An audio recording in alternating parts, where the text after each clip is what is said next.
Olá, eu quero começar não só por dar as boas-vindas a todos aqueles que nos estão aqui a acompanhar, mas também confirmar que este momento de reflexão é uma série onde, junto com convidados muito especiais, como é novamente o dia de hoje, nós iremos realizar e provocar aqui reflexões sobre temas relevantes, na Via Consenso. E em relação a este momento em concreto, nós estamos muito felizes não só por contar com a sua presença, interesse e participação, que desde já agradecemos, mas também nos colocando à disposição para irmos respondendo às vossas colocações que podem enviar através do chat. E por isso a pergunta é se estamos todos a postos aí para começarmos. Nós vamos iniciar um momento de reflexão hoje com soluções extrajudiciais na advocacia e hoje em particular com a companhia do meu querido amigo e colega e de alguma forma aqui companheiro também desta caminhada que eu considero fantástica dos meios consensuais, Flávio Croque Caetano, que não só é um amigo, como acima de tudo é de facto aqui um profissional com uma notável e reconhecida carreira jurídica, em especial na regulamentação da mediação no Brasil, bem como na modernização e inovação do sistema de justiça no Brasil. Além de advogado, é professor de Direitos Humanos da PUC de São Paulo, mediador pelo Mediar Rio de Janeiro e IMAP de São Paulo, e ocupou, exercendo de uma forma majestosa, a Secretaria Nacional de Reforma do Judiciário, tendo sido coordenador da Comissão de Especialistas na elaboração do texto de projeto, que hoje é a nossa lei de mediação brasileira, além também de ser presidente da Comissão de Modernização e Inovação do Sistema de Justiça do Conselho Federal da OAB. É isso aí, não é, Flávio? Muito bem-vindo com esse currículo fantástico e essa pessoa e profissional maravilhoso que és. Muito obrigada pela tua confiança e também pela tua disponibilidade para estares aqui comigo neste momento de reflexão que pretende ser um momento informal, mas também aqui uma conversa que nós vamos ter, e eu quero te agradecer muito pela tua disponibilidade e também pela tua confiança. Dulce, querida amiga, eu que te agradeço. Como sempre, muito generosa, né? Exagerando bastante nas palavras. Eu queria também dar bom dia a todas e todos que nos assistem. Eu vi aqui que já tem gente até que é de Lisboa, né? Belém do Pará, muito legal. E a Dulce é uma desbravadora, né? Veio de Portugal e aqui no Brasil já tem laços. A gente estava falando um pouquinho antes, Belo Horizonte e João Pessoa, já conquistou o Brasil também, né? Então nós caminhamos juntos aí já há algum tempo nessa pauta da mediação. E para mim é muito legal estar com vocês aqui para a gente aprofundar alguns temas.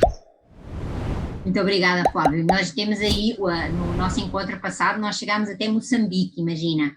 E temos aqui o prazer de ter o Douglas Prado connosco, que está aqui a dizer que tu também foste um dos idealizadores da ENAM, projeto excepcional, e de facto isso é algo que das nossas conversas sempre fica para mim muito, muito forte, que é esta questão que tu tens, e essa é uma das maiores identificações que eu tenho contigo, da diferença entre aquilo que é a mediação e aquilo que é advogar na mediação, e como quando nós falamos dos meios extrajudiciais, aquilo que nós estamos a trazer para o mundo do direito e para o mundo jurídico, e sendo tu professor em São Paulo, na São Paulo, também certamente já te deparaste com isso, que é, nós na universidade temos essa questão mais da nossa formação dentro da lógica do processo, não é? E do processo judicial, e quando nós trazemos esta nova abordagem, nós estamos a falar desta nova abordagem para a advocacia, e como é que a advocacia pode utilizar de uma forma mais eficaz e eficiente. Como é que tu vês isso? Eu acho que a gente tem alguns desafios, mas alguns desafios que vão sendo superados, né? Acho que o primeiro é esse, de uma cultura. Realmente nós temos uma formação adversarial, é o que nós aprendemos no Brasil, acho que é o que se aprende em Portugal também, né? É no mundo, e no mundo. E acho que isso para nós é muito presente.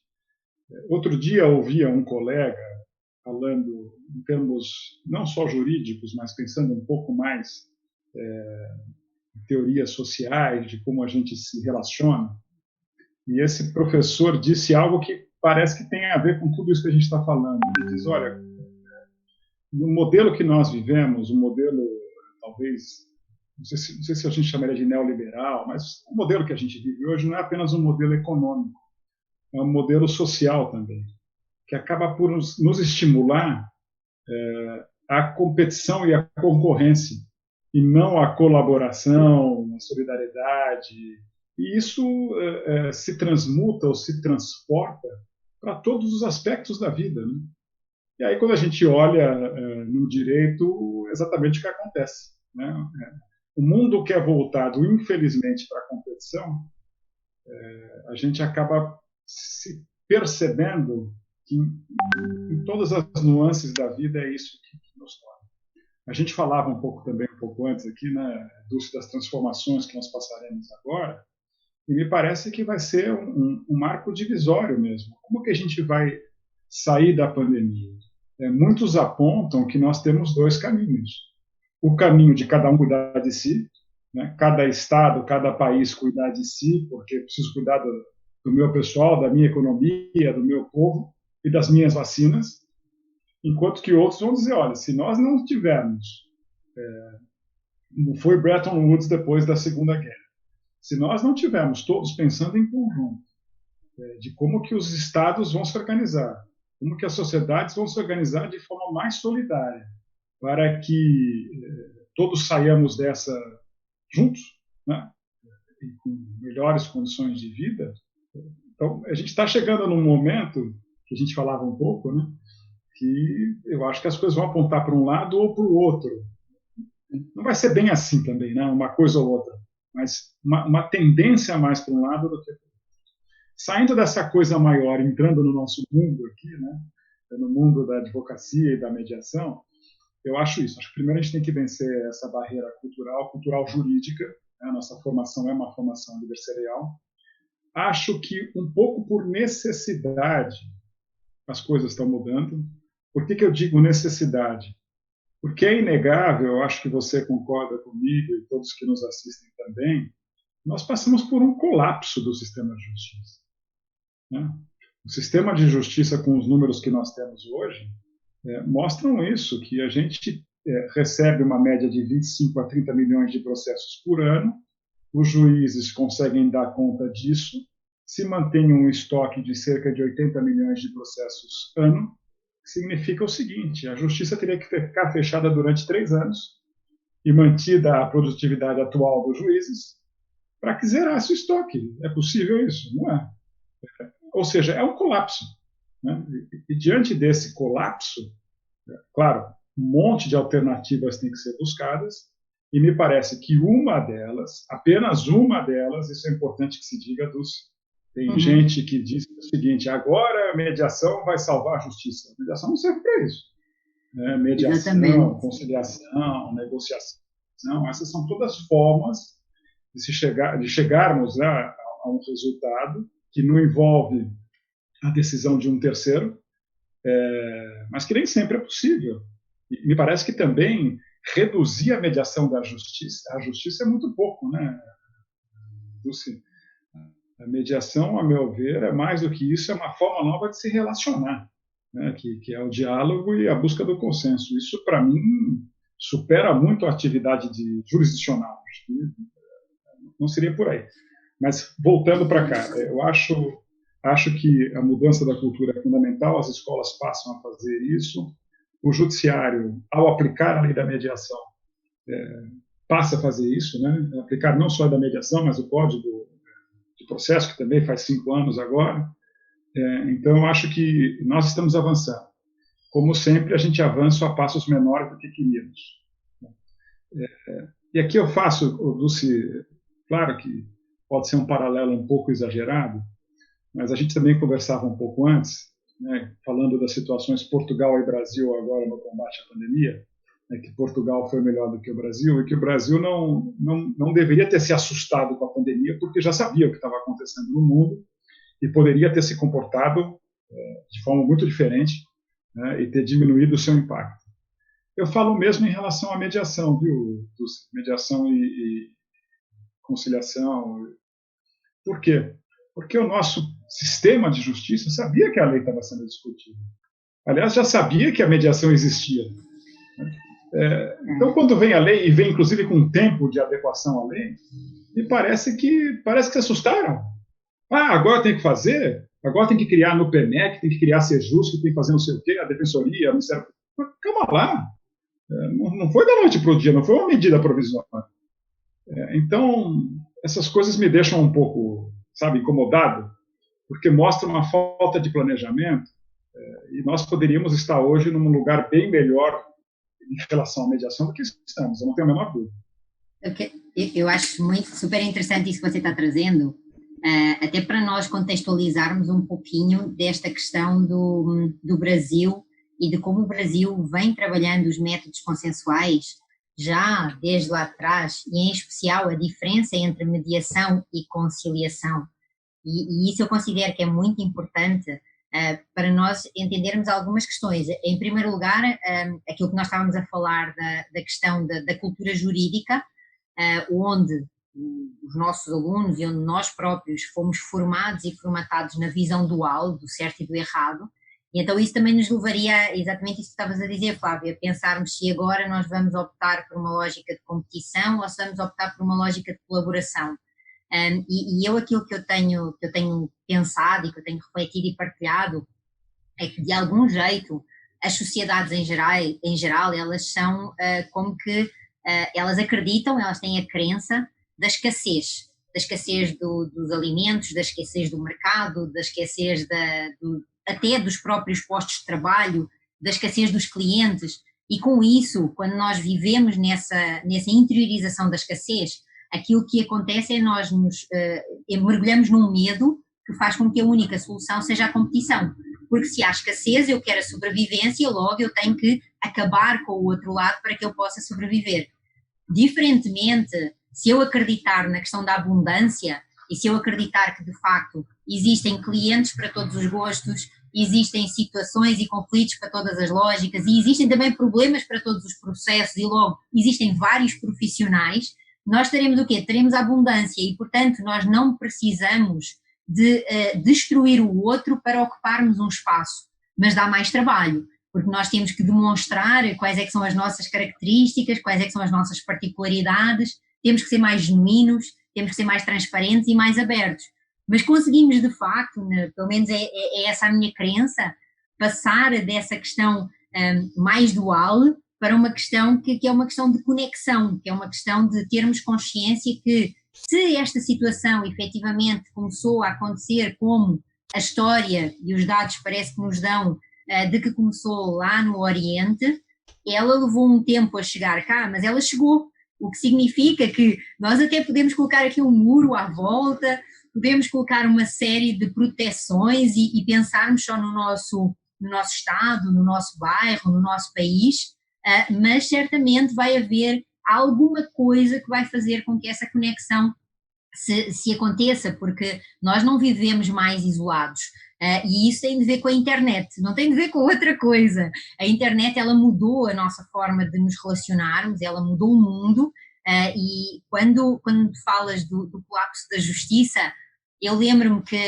a mediação, ela apareceu na minha vida no início do século, 2002, e nessa altura já haviam estudos sobre o que é que estava a acontecer na justiça e desse colapso. O Brasil tem a Resolução 125 de 2010, que é um marco, que eu considero que é um marco de facto absolutamente fantástico, e que ele não foi acarinhado, ele não foi tratado como ele deveria ter sido, com a dignidade que foi. E isso significa o quê? Significa que nós achamos, quando eu digo nós, a maioria da comunidade jurídica achou que nós temos a escassez e, portanto, temos que continuar aqui a combater. Quando vem a lei de mediação e o Código de Processo Civil, nós temos aqui outra vez duas realidades, como tu estavas a dizer, não é? Nós temos a lei de mediação, que ela nos traz a mediação privada. E isso significa, mais uma vez, nós sairmos do poder do Estado, da autoridade do Estado, daquilo que é, de alguma forma, a subserviência a uma decisão de um terceiro e tratarmos as vidas como elas sendo nossas e próprias. E quando eu vejo a legislação brasileira, que eu saiba, é a única legislação que trabalha os métodos de mediação e conciliação de uma forma diferenciada na lei, porque em Portugal nós falamos da conciliação como um dever do magistrado, isto é, o dever do magistrado, que também existe no Código de Processo Civil brasileiro, mas em Portugal não existe a figura do conciliador.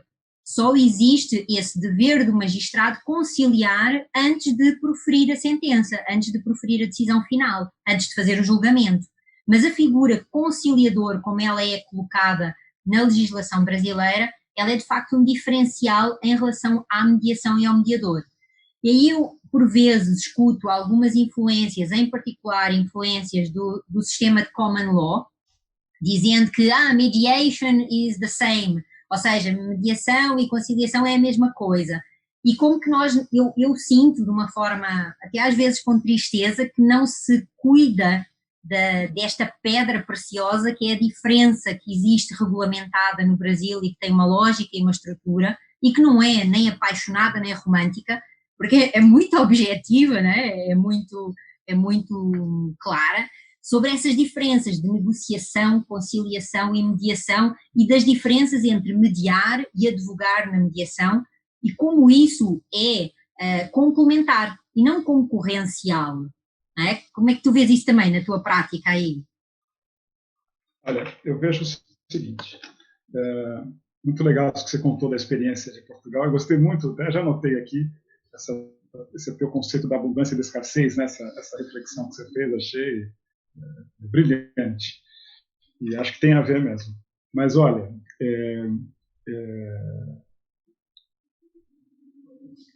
nós tivemos uma vez um painel com a professora francesa que deu aulas lá em Belo Horizonte, a Michelle Guillaume, que foi uma das responsáveis por introduzir a mediação lá. E conversando com ela, ela falou, olha, tomem muito cuidado para não cometerem o erro que nós cometemos na França. Na França, houve muita confusão conceitual entre mediação e conciliação. E vocês aqui me parecem que se preocuparam em colocar de forma diferente na lei, mas talvez não tenham a mesma preocupação na prática. E isso, para nós, foi muito ruim, foi muito custoso, nos levou para problemas. Tomara que vocês não sigam o nosso caminho. Ela fez esse alerta há uns 2 anos que nós tivemos juntos.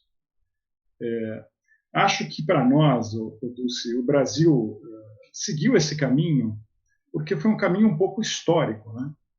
Quando você se refere à Resolução 125 de 2010, tem lá 2 carimbos, né? Cazu e Ada, que são os nossos grandes precursores, são as pessoas que no Brasil trataram o processo civil de forma diferente e continuam a tratar, embora a Ada não esteja mais entre nós, o que ela deixou é para a vida inteira, né? E o professor Cazu continua aí com aquele fôlego total característico dele. Mas o que eu queria te dizer é o seguinte, nós começamos nos anos 80 com juizados e informações de conciliação. Então, o Brasil, a história brasileira começa pela conciliação, e sua conciliação ampliada, a conciliação que sempre foi feita na justiça trabalhista também, né? Mas quando eu falo em juizado informal de conciliação, é para as áreas civil e família principalmente. Depois a gente parte, anos 90, para a arbitragem, com as dificuldades que existiram da lei da arbitragem ser aplicada, que era aquela discussão se ela violava ou não o princípio da tutela jurisdicional. Depois a gente entra nos anos 2000 já com a arbitragem caminhando um pouco melhor. Há um avanço na conciliação com juizados especiais de pequenas causas. Esse avanço foi importantíssimo, importantíssimo assim para o sucesso, mas também para mostrar que a gente não se, mais uma vez, a gente não se organizou bem. Porque aí o que era sucesso de demanda, né, o que interessa para a justiça são seus usuários. A partir desse momento em que os juizados especiais começam a ser um sucesso, eles começam a dar problema também, porque não tem como dar vazão a tamanha demanda. E aí a gente chega nos 2000, aí me parece que é o ano da mediação, com a resolução e depois com a lei e com a mudança do Código de Processo Civil. Então, tudo isso, percebe, é um caminho. É um caminho que a gente testa a conciliação, uma conciliação que vai bem em termos de aceitação de usuários, né? Porque a gente chamou, tem gente que chama de justiça rápida, justiça expressa, justiça perto do povo, o nome que queira se dar, mas ela andou bem. A arbitragem, que não é para o povo, a arbitragem é para uma casta, né? E acho que ela é mesmo. Acho que a arbitragem, em regra geral, ela é destinada aos grandes contratos, às grandes questões, ela é cara, ela é para um outro tipo de conflito. E aí a gente tem depois a mediação chegando, a mediação, pelo menos era assim que eu enxergava e continuo enxergando, a mediação, assim como a conciliação, não só a mediação, mas a mediação e a conciliação como algo aplicável à grande camada da população, algo para ser aplicado em larga escala, algo para ser praticado no dia a dia em todos os lugares que nós estivermos. Tá? Então essa era a minha concepção de mediação e acho que continua sendo. E aí eu acho que a mediação vai além da conciliação, porque a mediação, como a gente sabe, ela não se aplica muito para as relações que permanecem, né? Ela pode ser aplicada em outras coisas que conciliação e própria negociação não são aplicadas. Acho que isso muda muito para... Aí eu falo agora, tentando falar um pouco como advogado. Né? Acho que para o advogado muda muito, porque os advogados resistiam muito. Eu acho que eu já contei essa história para você, mas conto para quem nos assiste também. Às vezes a gente se repete muito, mas eu acho que não tem jeito, faz parte da história. Né? Como eu vivi essa história, eu gosto de compartilhar isso, porque eu estava lá. Então, quis a vida que eu tivesse naquele momento ali. Como eu coordenei essa equipe de especialistas que apresentou o projeto de lei, e eu tive que negociar no Congresso com o presidente da Câmara, que era o Henrique Eduardo Alves, tive que negociar com o líder do PMDB, que era Eduardo Cunha, tive que negociar com o presidente do Senado, que era Renan Calheiros. Então, eu negociei eu sei o que foi negociar para essa lei ser aprovada do jeito que foi. E aí nós tínhamos, no mundo da justiça, dois grandes blocos de opositores ao projeto de lei. Em primeiro lugar, eram os juízes. Os juízes tinham receio mesmo que a lei da mediação eles iam perder poder. Nós chegamos a ter editoriais do Estadão contra o projeto de lei. Alguns chegavam a dizer, você tem o absurdo da ideia, agora é a justiça bolivariana, não é mais juiz que vai decidir. Eu posso, sem pé nem cabeça, né, com um projeto que trazia o Brasil de um atraso. Você falava aqui do common law, isso existe nos Estados Unidos há 40 anos. Nós estamos trazendo com 40 anos de atraso para o Brasil, né? Que é algo que já existe. Então, calma lá. Né? Então, os juízes tinham esse receio. O segundo eram os advogados. Os advogados, porque achavam, Débora Peduzzi, que iam perder o seu mercado. Estão acostumados com o processo, estão acostumados a receber honorários por fase de processo, o processo na primeira instância, na segunda instância, alguns, né, com advocacia de massa. Mas o que é isso? Né? É uma falta de entendimento. Então, havia uma resistência, número um, em relação ao mercado, e número dois, aí queria se fazer uma reserva de mercado. Tá bom, então vamos trazer a mediação para o Brasil, não tem problema. Sempre com o advogado. Mas aí a gente discutia isso, mas calma lá. A mediação, ela vai chegar, né, no seu final dando certo, né, não é que dando certo, mas se o diálogo levar a um consenso, isso vai virar uma transação. Quantas transações são feitas no Brasil sem advogado? Uhum. Por que eu tenho que ter advogado em tudo? Advogado para aquilo que precisa de advogado, nem sempre vai ser necessário. Mediação comunitária, que é tão legal, tão bem feita, né, lá em Minas. Imaginem toda a mediação comunitária nas comunidades, eu tenho que ter advogado. É um negócio sem pé nem cabeça. Então, mas foi difícil vencer essas barreiras. Agora, eu acho que, passado isso, os advogados passam a perceber o seguinte: olha, realmente, esse pode ser um caminho. Esse pode ser um caminho. Nós, advogados, quando a gente parte para isso, nós somos mais donos do resultado. Acho que os advogados sentem na pele, aí eu falo como advogado, a pior coisa que tem, é você chegar para o teu cliente e falar, não tem novidade, mas doutor, eu vou ganhar ou não vai? Eu não sei. O papel do advogado não é dizer se você vai ganhar ou não.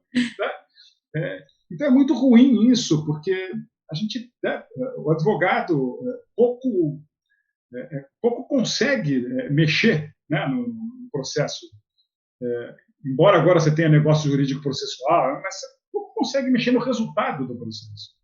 Enquanto que na mediação você mexe inteiramente no resultado, você constrói o resultado.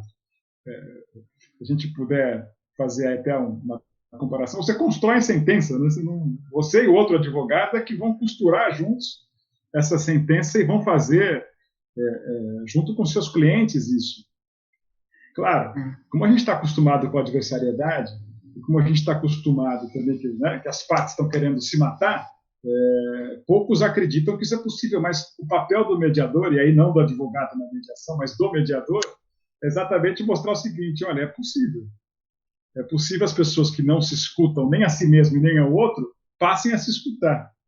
E mais, vai ser em tempo muito menor que o da justiça, viu? Enquanto que o juiz vai ver vocês uma vez só na vida, aqui na mediação a gente vai se ver muito mais do que uma vez e a gente vai conseguir construir um caminho que vocês, quando chegarem, falam, mas não é possível que a gente chegou. Chegou.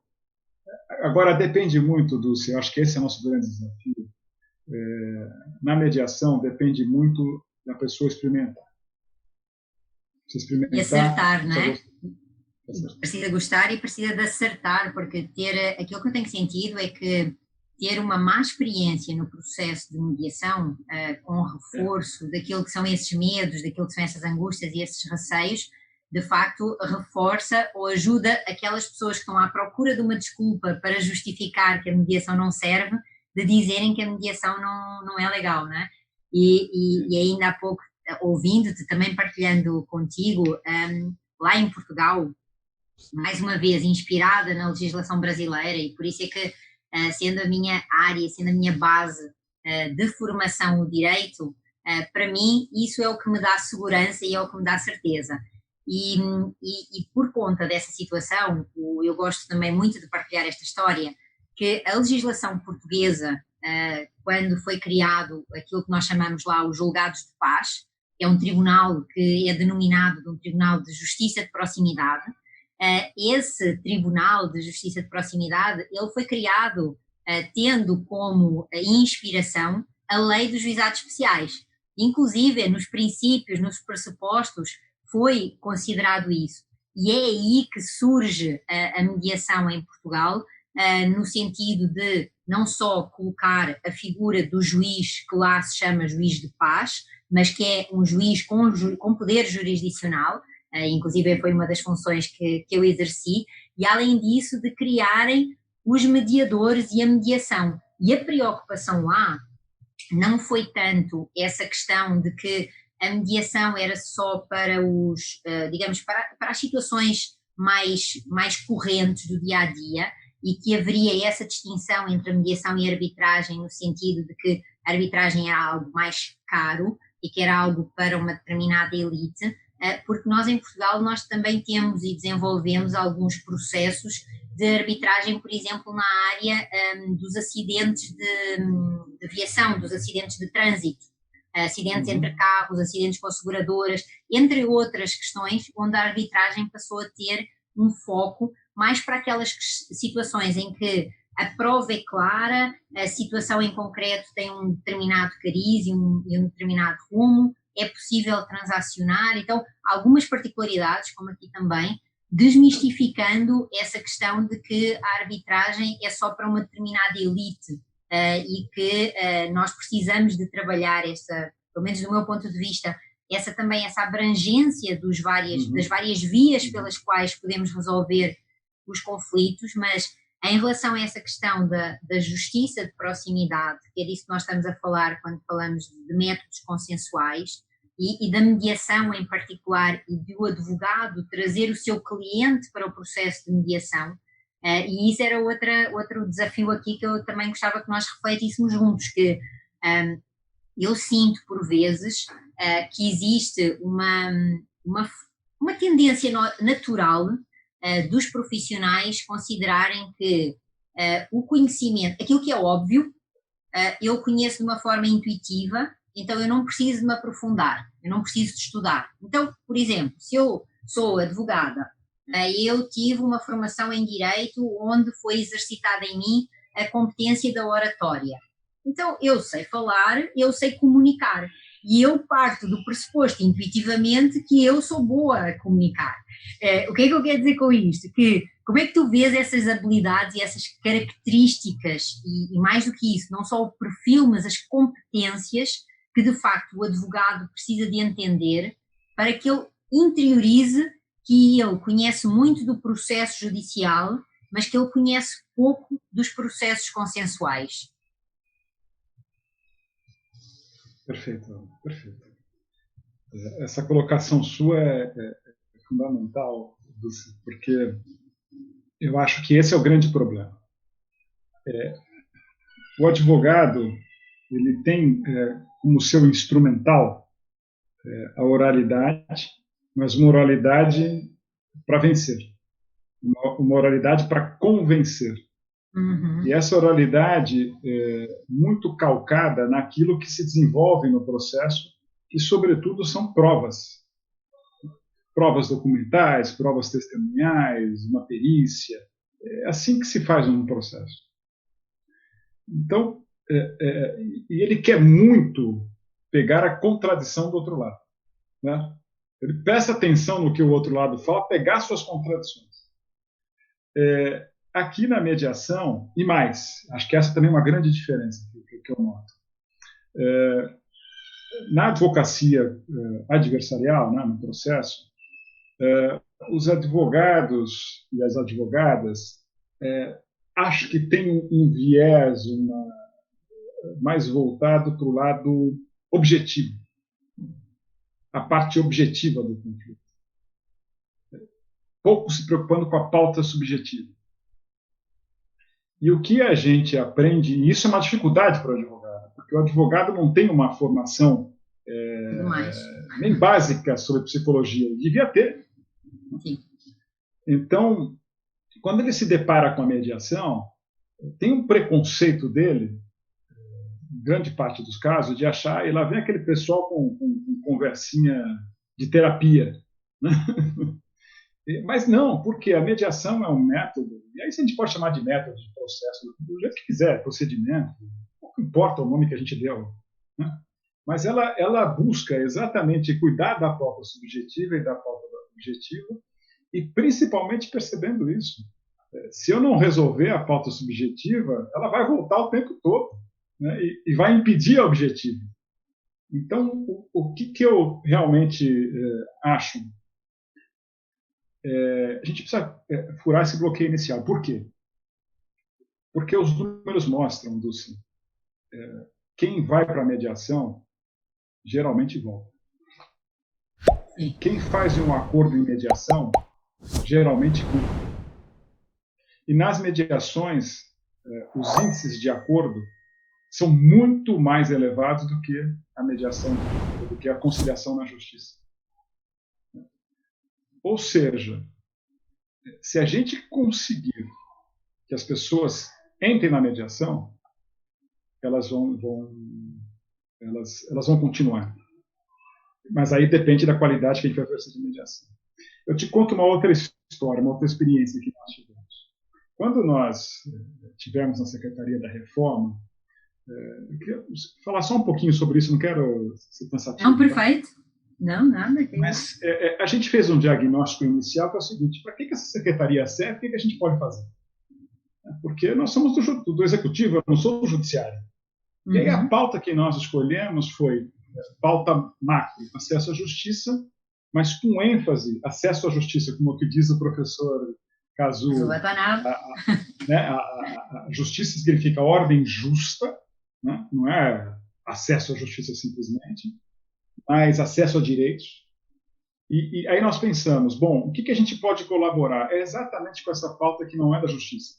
É a pauta fora da justiça, que é a pauta das soluções alternativas, apropriadas, adequadas, consensuais, também desse o nome que queira se dar.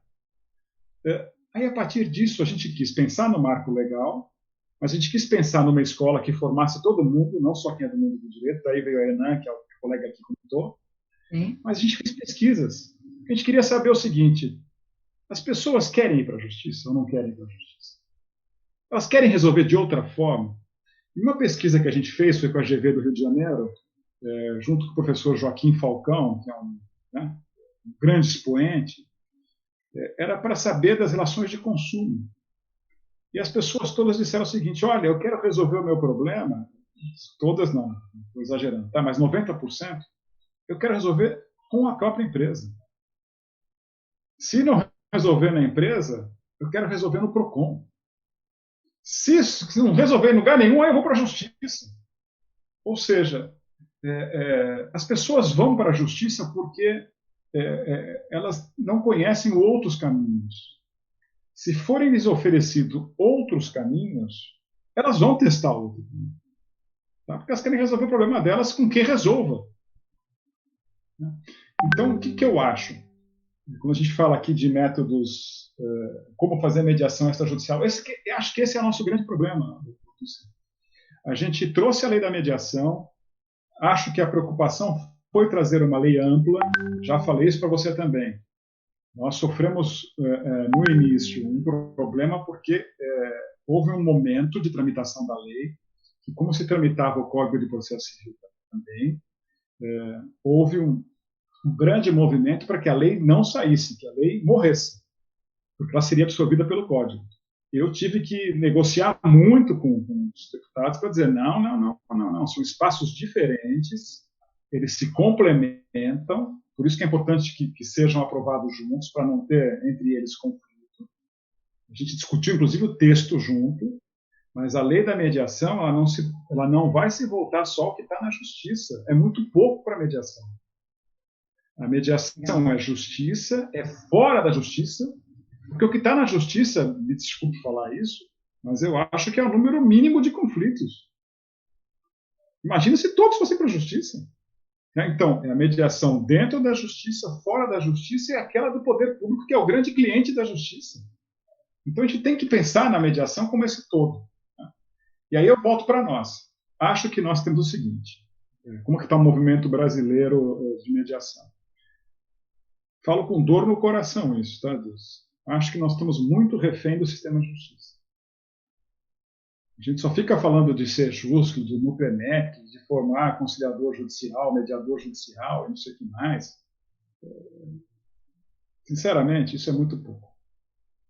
Isso é muito pouco porque a mediação ela tem que ser muito maior do que a justiça, ela tem que ser dentro e fora da justiça, ela tem que ser comunitária, tem que ser empresarial, tem que ser trabalhista, tem que ser em tudo quanto é lugar, e acho que pouco da justiça, que é a extrajudicial, ela está muito tímida. Então, acho que a mediação, e é um medo que eu tinha desde o começo, ela é mais ou menos capturada pelo sistema de justiça, que coloca nos seus sejuscos e NUPEMECs, infelizmente, nem sempre com a qualidade que nós queríamos, porque também acho que, pensando numa política pública, os juízes tinham que ser mais sensibilizados, juízes e juízes mais sensibilizados para o tema, assim como o Ministério Público, porque não é só problema do advogado. Né? Além dos advogados, que aí também é uma questão de mercado, mas Ministério Público, Defensoria, Advocacia Pública e Magistratura tinham que ser mais sensibilizados para isso. Né? Porque aí, a partir daí a gente tem uma formação realmente, acho que tem lugares que são excelentes, mas acho que nós temos que ter uma coisa mais uniforme sobre a formação dos mediadores judiciais, e deveria haver o entendimento, porque aqui me parece que há um certo conflito entre Código de Processo Civil e Lei de Mediação.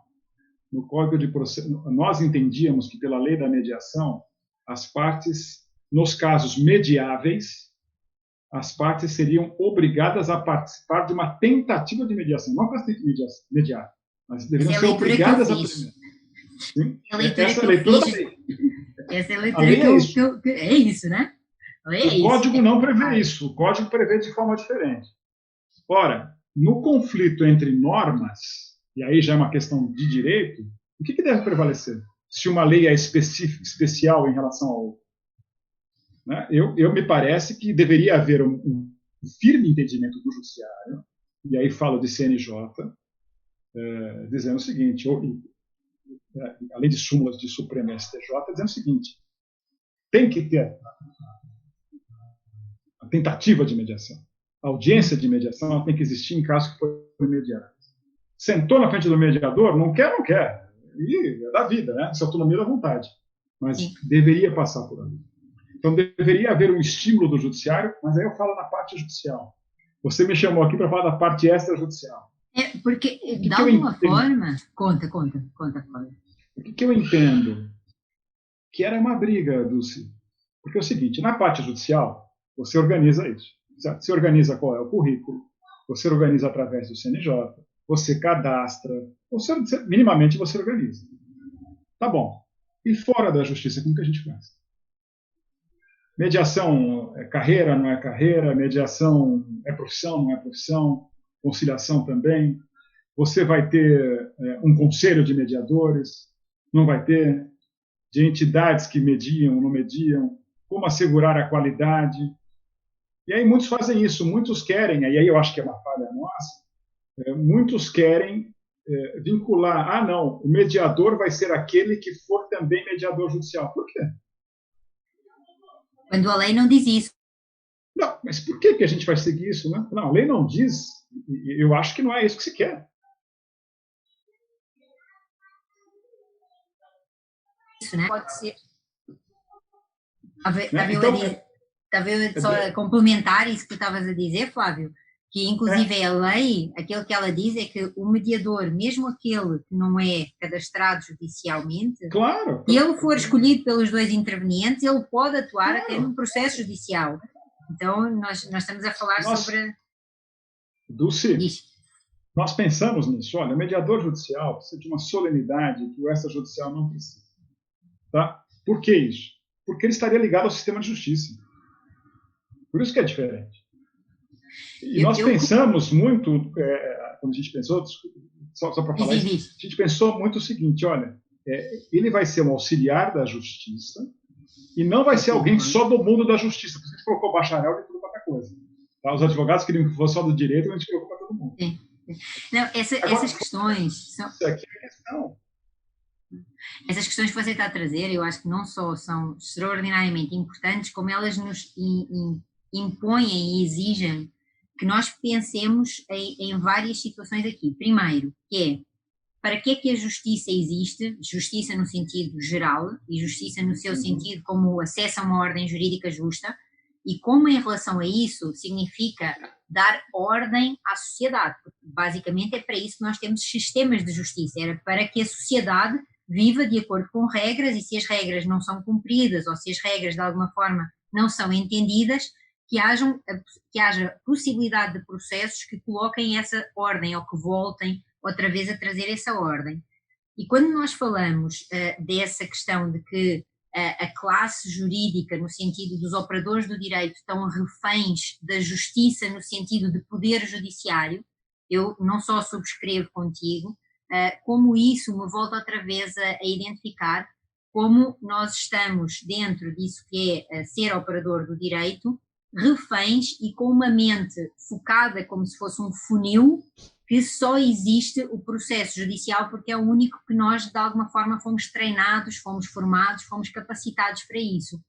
E quando hoje nós vemos o grito, que eu considero que é o grito da sociedade em geral, a dizer que esse tal dito desse sistema não me serve, essa forma de resolver os conflitos não dá sustentabilidade à minha empresa, e aí nós vimos não só as empresas, mas essencialmente os jovens empreendedores, aqueles que estão a sair das universidades nos cursos de administração, nos cursos da área da saúde e em outros, em que eles próprios estão a começar a desenvolver formas de se relacionarem que sejam formas mais colaborativas. E isso começa a vir nessa geração que aí vem. E aquilo que eu penso sempre é como é que nós podemos contribuir para que as pessoas entendam que, primeiro, ser mediador judicial e aí eu não gosto de fazer comparações entre Brasil e Portugal, porque acho que não são realidades comparáveis, tá? Eu faço eventualmente comparações entre o Brasil e a Europa. Aí eu sinto-me mais à vontade para fazer comparações, porque de facto eu entendo que o Brasil é um país de dimensão continental, é um país com uma riqueza de culturas, com uma diversidade absolutamente maravilhoso, que eu não só admiro, mas que sou aqui uma fã curiosa, tenho muito para conhecer ainda deste país grande.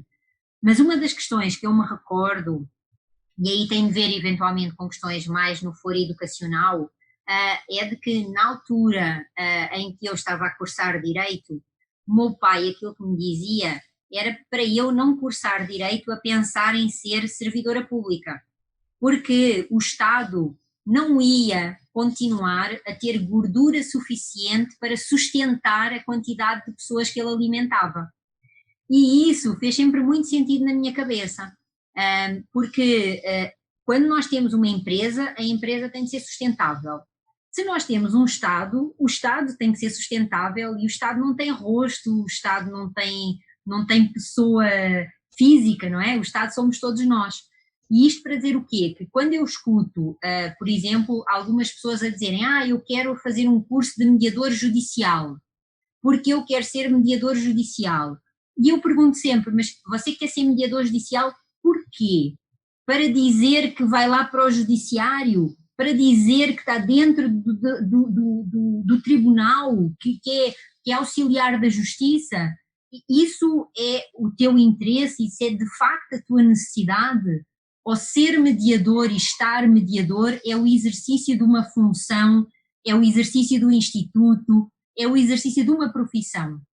E aí vem aquilo que tu dizias em relação à mediação, porque apesar de, felizmente, nós já não falarmos sozinhos, não é? Nós já temos muitas pessoas a falarem bem e a falarem corretamente sobre a mediação, o grupo de profissionais mediadores ainda é um meio em que quase todos nos conhecemos, ou pelo menos nós temos referências de quem de facto nós podemos seguir, de quem de facto dá gosto de aprender, e isso eu faço e gosto sempre de fazer esta provocação, que é o facto de eu ser mediador judicial não significa que o mercado, que é quem tem os conflitos, me escolha como profissional. E quando tu trazes essa tua vivência, experiência e essa partilha que eu acho absolutamente uma história fantástica, eu ficaria aquele dia inteiro a ouvir as tuas histórias, de como vem a natureza da lei e a criação do ordenamento, de que essa distinção e essa particularidade da mediação privada é algo que tem que vir mais para cima da mesa. As pessoas têm que entender mais o que é isso da mediação privada, o que é que ela dá, o que é que ela significa, e deixarem de ter medo da mediação brasileira. Porque aquilo que eu às vezes escuto é, não, a mediação privada entra mais numa área de mediação avaliativa, como se isso existisse. Mediação é mediação. E os regulamentos e o normativo jurídico da mediação no Brasil é claro sobre o que é ser mediador e o que é ser conciliador. Então eu fico muitas das vezes até não só incomodada, mas indignada, como é que existem ainda juristas que não entendem que podem dizer que são conciliadores, se eles quiserem ter uma atuação, se eles quiserem dar sugestões, se eles quiserem fazer eventualmente até uma avaliação da situação, mas denominem-se de conciliadores. Se estão no Brasil, porque é que eles não cumprem a lei? Qual é que é a dificuldade? Mediação está na moda? Como é que vês isso? Aqui no Brasil, não sei se em Portugal é isso também, Dulce, mas a gente costuma falar, tem lei que pega e lei que não pega, o que é um absurdo. Eu não consigo entender isso, juro-te. Juro-te. Mas eu acho que essa lei é uma lei daquelas que está pegando, já que a gente está falando em termos de Brasil, é uma das leis que estão pegando. eu vi aqui que o pessoal que está fazendo alguns comentários, alguns dizem, né? A Flávia fala como que a gente pode sensibilizar, a Juliana disse que quer falar um pouquinho mais sobre a parte do consumidor, a Ruth fala das faculdades, a Irene, desculpa, das faculdades que estão melhorando o estudo, a Ruth também acha que tem que melhorar a formação. O que eu digo é o seguinte, a gente tem que sempre ter noção do tempo e do espaço, né? E tudo na vida, eu acho que, não é tudo na vida, mas são duas leis assim, principais, uma é da ação e da reação e outra é de processo, tudo tem começo, meio e fim. Então, quando a gente vai falar em mediação, a gente está num processo, que é um processo ainda inicial. Então, por ser inicial, tem uma série de dificuldades de quem está no início. Basta lembrarmos o nosso início da vida. Como eu tenho uma filhinha de 3 anos, não é fácil para uma criança de 3 anos ter 3 anos. Para os pais também não é fácil, mas para a criança é muito difícil. Né? Essa fase inicial da vida é uma loucura para quem é criança. Então, a gente está numa fase inicial da lei da mediação, né? Ou da cultura da mediação. Toda ação tem suas reações. Uma ação positiva vai levar a uma reação positiva, uma ação negativa vai levar a reação negativa, que é o que você falou. Se nós tivermos uma experiência ruim com mediação, a reação vai ser negativa e aí nós podemos perder uma oportunidade de ouro. O que eu acho? Acho que da forma que... Isso para mim parece muito claro, tá? Eu divido na minha cabeça, que é como a gente fez a lei, eu divido ela em 3 capítulos, tá? O capítulo mediação judicial, mediação privada e mediação, ou outras formas, poder público. Tá? Mediação judicial, ela caminha do jeito judiciário. Judiciário capturando a mediação, fazendo do jeito dele, que é procedimentalizar muito a mediação. E dá um formato da mediação muito parecido com o que é a justiça. Né? Até porque, como passa pela justiça, como ela vem de um processo, ela vai levar a uma homologação. Então, na verdade, o senhor do processo continua sendo o juiz. Então, ela é o tipo da mediação também que eu acho que ela está inserida nesse meio, é difícil de ser diferente. Tá? Problemas em relação à mediação judicial. Acho que o principal problema é que ainda não se tem clareza dentro do sistema de justiça, não só sem poder judiciário, tá? Do sistema de justiça. Não se tem uma atuação conjunta do sistema, ou seja, não senta a OAB, Defensoria, Ministério Público, Advocacia Pública e magistratura juntos para discutir a falta de mediação. Então, não tem uma política pública de justiça para decidir como que são as mediações judiciais. Essa é uma questão que eu acho que não é resolvida. E segundo, acho que há uma discrepância, um desequilíbrio entre a qualidade de mediadores e câmaras no Brasil inteiro.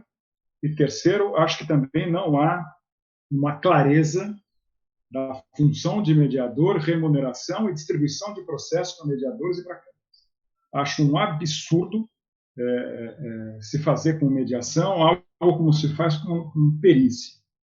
Acho que tem que ter um cadastro e um painel de mediadores, um cadastro e um painel de câmaras, com distribuição automática. E aí as partes vão rejeitar ou não. Agora, o juiz escolher câmara tal, para mim, isso não deveria ser assim. Tá? Então, aí é o lado judicial. Lado público. Acho que houve um boom. Por quê? Porque havia um grande problema. As entidades, as procuradorias, as advocacias públicas percebiam que, em muitos casos, eles podiam resolver sem ter que ir para a justiça. Aquele dogma do direito público, da indisponibilidade do interesse público, de ter que recorrer. A gente não consegue conviver com isso, a gente percebe que dá para resolver as coisas com transação, e não tinha um instrumento para isso. E aqui no poder público, eu fui de lá, e o que se falava muito era do risco CPF, o medo danado que o agente público tem de fazer um acordo. Então, com a lei, se parametrizou isso, e a gente percebe como isso chamou muito a curiosidade. Tem um enorme número de leis já no Brasil. Ajudou muito. Leis Sim. municipais e estaduais fazendo isso. Então, acho que ali caminha, não que caminhe bem, mas acho que caminha assim, sabe? Tá pegando, né? Até porque você tem um ente central, que é a AGU, que pegou e já fazia isso e faz hoje muito bem, que aí quando você tem alguém central fazendo, os outros gostam daquela experiência e vêm atrás. Tá? Atrás, né? Agora vamos para o nosso aqui, e o privado, como é que faz? A gente teve uma discussão na lei, se colocava a mediação extrajudicial ou não na lei. Tá? Foi uma grande briga, viu, Lúcio? Muita gente queria que não colocasse. Não, porque o que é extrajudicial tem que ficar mais solto, e não sei o que mais, e nós achávamos que não. Nós achávamos que não se queria inibir aquilo que já existia, longe da lei querer acabar com uma coisa que existe e é boa na prática, mas se a ideia é dar, e aí acho que é algo que é bom para toda a sociedade, segurança jurídica, né, e alguma dose de previsibilidade, existir a lei é muito bom. Né? E se colocar um capítulo sobre a mediação extrajudicial também é muito bom. E sobre quem pode ser mediador extrajudicial também é muito bom. O que eu acho que é o problema? Isso tudo é muito pulverizado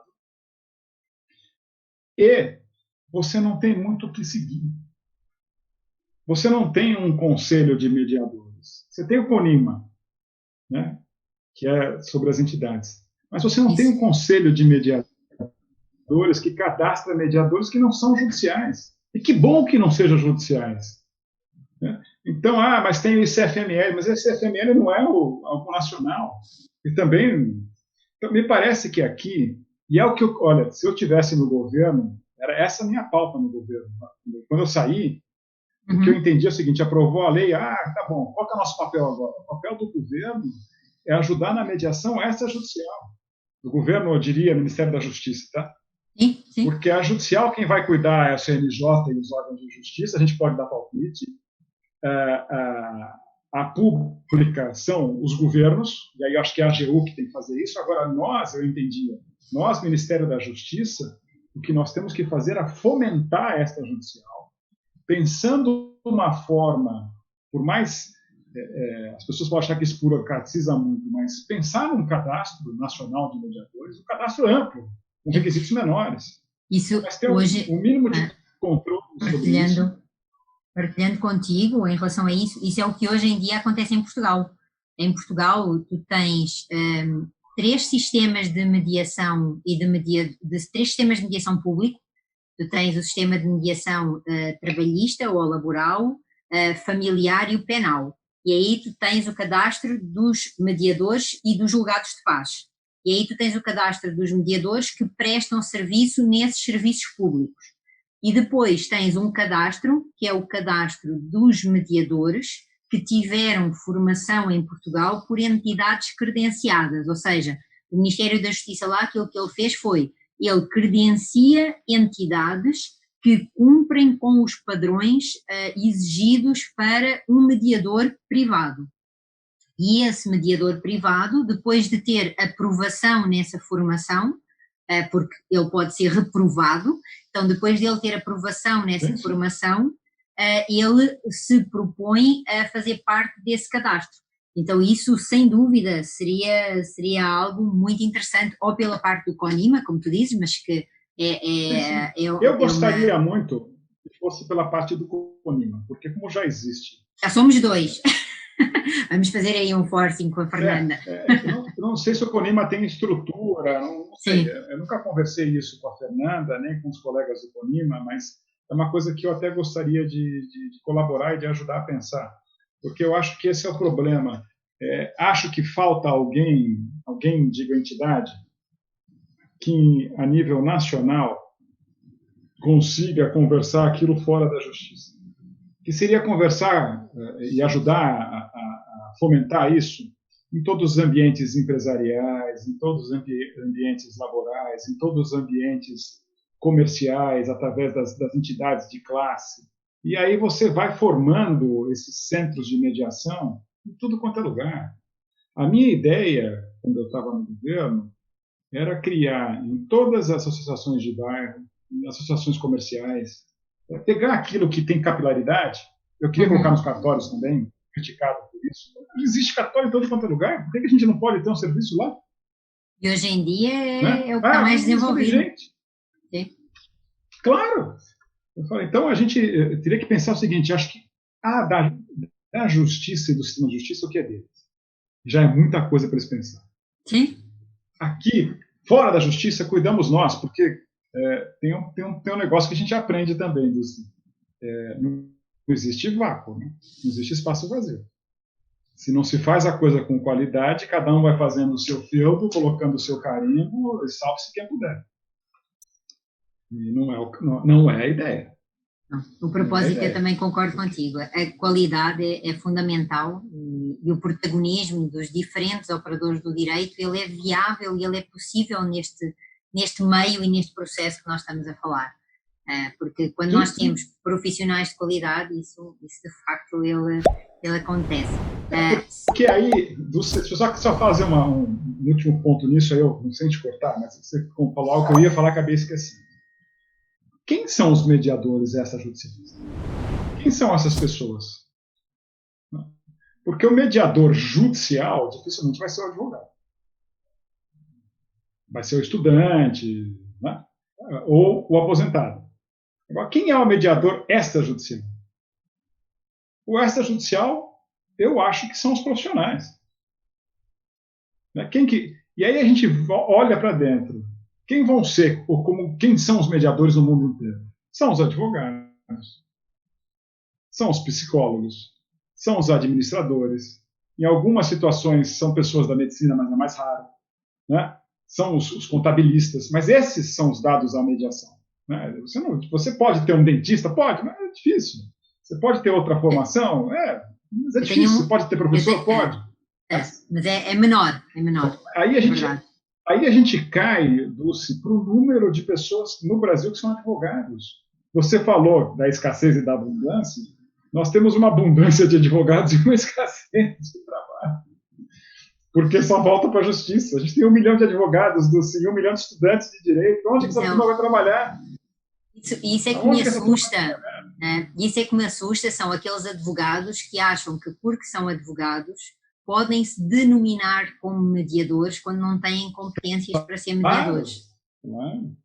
E isso, além de violar o código de ética, é complicado.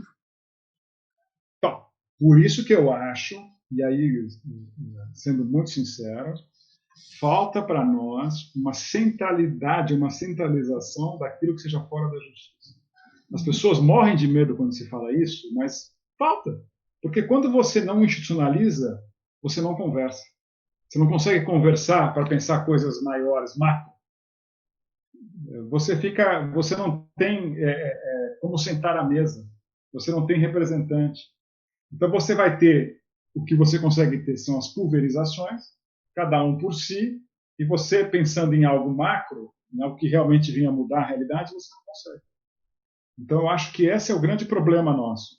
Falta na parte extrajudicial um conselho, e pode ser o CONIMA ou outro, que congregue, aí eu acho que a gente poderia pensar em algo maior, poderia pensar em mediador, poderia pensar em conciliador, mas aí eu concordo com você. Acho que poderia se pensar em arbitragem para coisas menores, porque a arbitragem também são feudos.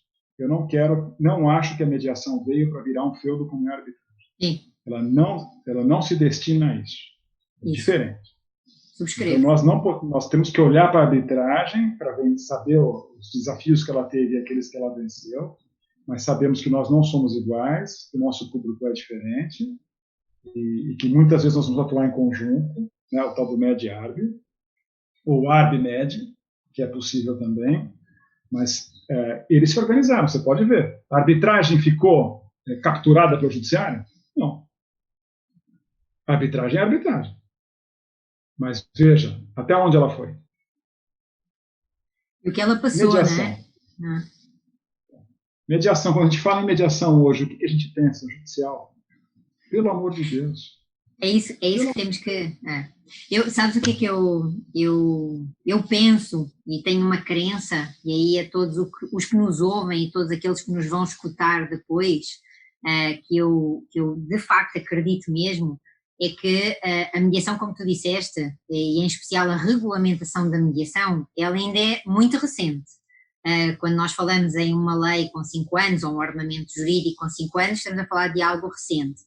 mas é algo que já tem estrutura, isto é, com 5 anos nós já falamos, já andamos, já dizemos o que gostamos e o que não gostamos. E por isso eu aproveito sempre para partilhar essa minha crença, que é o seguinte: nesta lógica em que eu também acredito que é a lógica da abundância, e nesta lógica em que eu também acredito que é a lógica da conexão, porque nós não somos ilhas, se todos, e quando eu digo todos, eu estou a falar efetivamente de todos, eu estou a falar de advogados, eu estou a falar de mediadores, eu estou a falar da sociedade em geral, dos empresários, dos utilizadores, mas em especial, se os advogados e os mediadores divulgarem o que é a mediação privada, quem são os mediadores privados, e os mediadores privados entenderem que para se denominarem de mediadores, eles têm que ser profissionais. Então, se eles demoram cerca de 5 anos na universidade ou 4 anos na universidade para se poderem designar como uma determinada profissão, não é um curso de 40, 60 ou 100 horas que vai fazer com que uma pessoa se possa designar como um profissional naquela área. Ele precisa de uma história, ele precisa de uma carreira, ele precisa de errar, ele precisa de se superar. E isso é que de facto nós precisamos de entender, que não é pelo facto, como tu estavas a dizer, de que eu sou advogado, não tenho trabalho, deixa-me aqui ver que há aí essa coisa da mediação, eu digo que sou mediador e pronto, agora já está, agora já vou atender pessoas lá no escritório, umas vezes é uma coisa, outras vezes é outra, e na verdade não é nenhum dos dois, porque esse é que é o meu grande receio. Então, quando nós trazemos isto para todos, que é, vamos ser mais profissionais, vamos ser mais rigorosos com o processo, vamos ser mais fiscais uns dos outros, e não fiscal no sentido de polícia, mas fiscal no sentido de ajudar o outro, de dizer, olha, por exemplo, eu vi ainda há pouco aí alguém dizer que mediação era para direitos disponíveis.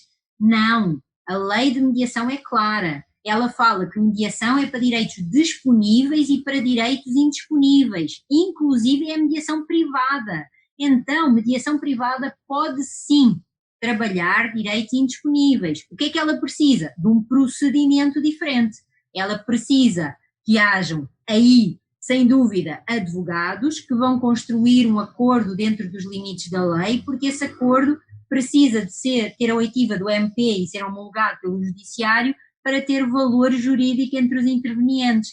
Então, mediação, e em especial, assim, Flávio, eu amo e sou super fã da lei de mediação brasileira, porque eu acho que ela é inovadora, ela é arrojada, ela é atual, ela é completa, ela não precisa de nada, ela tem tudo lá nela. Inclusive, ela tem a mediação online, ela já inclui mediação feita por qualquer meio de comunicação. Então, quer dizer, uma lei de mediação que diz isto, em que ela antecipa 10 anos, como tu tiveste essa fala lá no Congresso, ela antecipa 10 anos aquilo que ela previu, não, é muito arrojado, é muita ousadia, é sem dúvida aí uma legislação que nós precisamos de cuidar. Essencialmente é isso que eu gostaria de pedir, cuidar da legislação brasileira. Eu sou fã de lei. Posso fazer um parênteses sobre isso que você acabou de falar? Porque aí a gente tem até que olhar, porque a gente fica falando aqui. É isso que eu estava a ver agora. Acho que nós já passámos do nosso horário, então vamos, vamos aí. Deixa eu só fazer um último parênteses para o que você falou, e aí depois a gente faz, você vê como é que faz isso. Ok. Tá Mas bom. quando nós fomos aprovar a lei, a gente se perguntou muito essa questão que você disse, sobre o que poderia ser mediado. E quase que causou um racha na comissão, quase que dissolveu a comissão. Foi a primeira discussão dizendo isso. Não, são só os disponíveis. E muitos disseram o seguinte, olha, se forem só os disponíveis, a gente vai jogar fora a mediação de família. Porque grande parte da família, de direitos de família, não é isso. E a mediação é muito aplicável na área de família. E aí nós chegamos a esse texto dos disponíveis e dos indisponíveis mais transigíveis, e esse sim passando pelo... que me parece que foi uma medida correta, né? Foi uma medida correta. Eu só queria acabar aqui, acho que é a última fala, né, dizendo o seguinte: nós estamos no processo, nós estamos no caminho, acho que para o momento que a gente está vivendo, já falei isso antes, volto a falar, o momento do novo normal, pandemia, pós-pandemia, crise, pós-crise que a gente está vivendo, a mediação é o ideal para isso, porque a mediação é aquilo cuja ferramenta é o diálogo e a negociação de interesses comuns. No momento que a gente vive, está obrigando todo mundo a conversar, e se percebe como todos nós fomos colocados na mesma situação ao mesmo tempo, os interesses tendem a ser muito mais próximos também. Porque não foi o outro que nos colocou nisso, né? Não é o outro lado que nos colocou onde a gente está. Foi um terceiro que colocou nós dois na mesma situação. Então, isso leva necessariamente a ter que buscar um consenso, um meio termo. Então, nisso, o caminho correto é da mediação. Então, eu acho que a gente está nesta fase. Acho que nesta fase a mediação é o método mais apropriado para resolver os conflitos. Não tem a menor dúvida. Já se provou que ela pode ser online. Se duvidava um pouco disso. Eu tenho feito mediações online e me surpreendido muito positivamente com elas. Sem dúvida. Você perde um pouco, né, daqueles sinais que a gente diz que não são, né, os sinais corporais, mas você ganha em objetividade, né, não se perde tanto como se perde no presencial. Então, é um método que veio para ficar e com sucesso. Eu acho que não atrapalha em nada a mediação, ao contrário, permite. Eu acho que ela veio a melhorar a mediação. E nós estamos nessa fase, já em termos de mediação, é um processo que a gente está no começo indo para o meio dela. Então, temos que fazer ajustes, mas eu concordo com você, eu gostei muito de participar aqui do debate de hoje, Dulce, porque eu participo muito para falar de mediação em geral, poucas vezes para falar da mediação extrajudicial. E a coisa que me agonia, porque eu acho que a mediação extrajudicial, que para mim era o grande campo, porque concorda comigo? O judicial é o que está na justiça. Então está ali. O público é o que está no público também. Agora, o extrajudicial é um mundo muito maior. É um número muito maior e é onde tem muito mais conflitos. Né? Então, eu acho que é o lugar que a gente está atuando com excelência. E eu sinto isso. Sinto que falta coordenação, falta ideias de dar uma centralidade e racionalidade a isso, para que a gente possa sensibilizar mais pessoas, reproduzir. É um caminho, não é assim, não adianta achar que vai ser assim do dia para a noite. Mas acho que falta uma força-tarefa, falta, né, um plano, um pacto, para que a gente consiga avançar nessa judicial. Eu estou disponível, à disponibilidade, com vontade, me chama para tudo, tá? Porque eu quero realmente participar disso e agradeço a oportunidade de estar com você, de estar com tanta gente bacana aí que está participando. Eu vi aqui o pessoal que participou com manifestações muito interessantes e todos também aí empenhados em que a gente melhore a mediação no nosso país.